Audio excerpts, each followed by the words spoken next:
Hi guys, and welcome again to another edition of Lockdown Homeschool. And today we're going to be chatting about the art of distraction.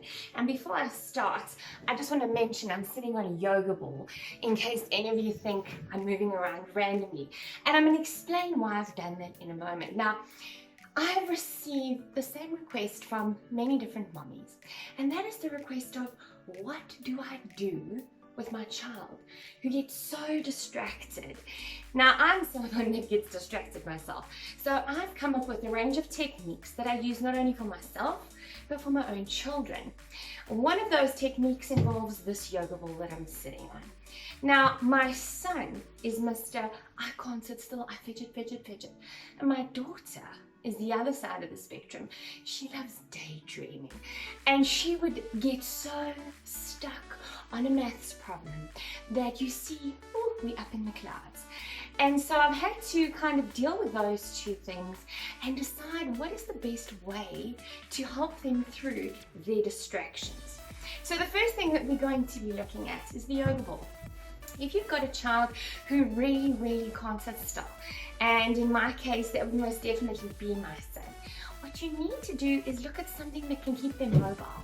This yoga ball is keeping me moving, it's helping me focus. Obviously it's not going to work for every child, and so instead of sitting on a chair, the yoga ball becomes a good alternative.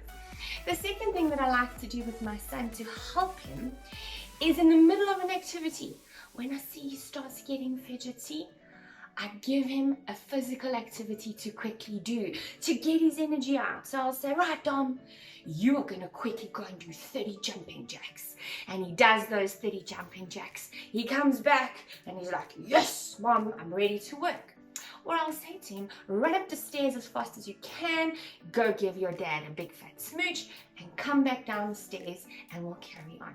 So I'm always putting things in that help him to focus.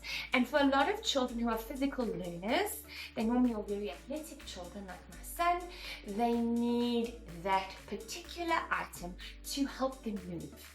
For me, I don't feel that fidget spinners and gloops and things like that add a lot of value to your physical learning child.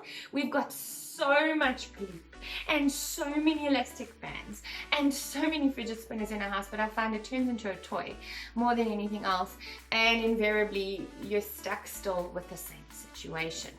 Now, with my daughter Jubilee, who's the daydreamer, we have decided that we're going to try a few things with her and see if they work. The first one is that she's really a creative. So if you have a very creative child in your household, these things might work. So I've given her headphones, earphones, and she listens to music while she works, while she summarizes. She listens to calming, chilled pop music. Whatever music she wants to listen to that is appropriate for her, she'll listen to that. That is a great idea for her to calm her down and help her focus. The second one is working predominantly in color.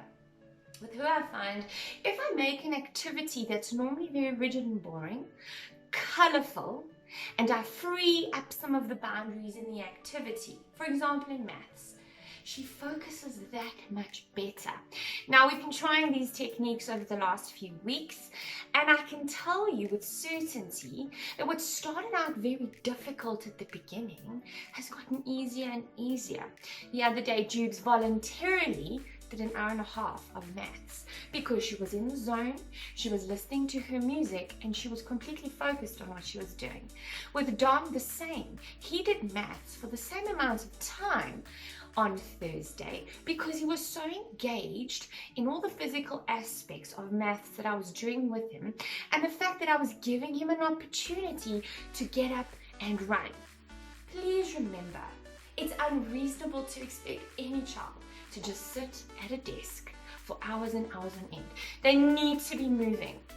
My last tip for you on this particular, distraction episode is set reasonable, achievable goals for your kids and make sure that they know at the end of a session, a short high impact session, they will get to do something that they absolutely love, but you'll see they'll start loving learning even more. Remember to like, share,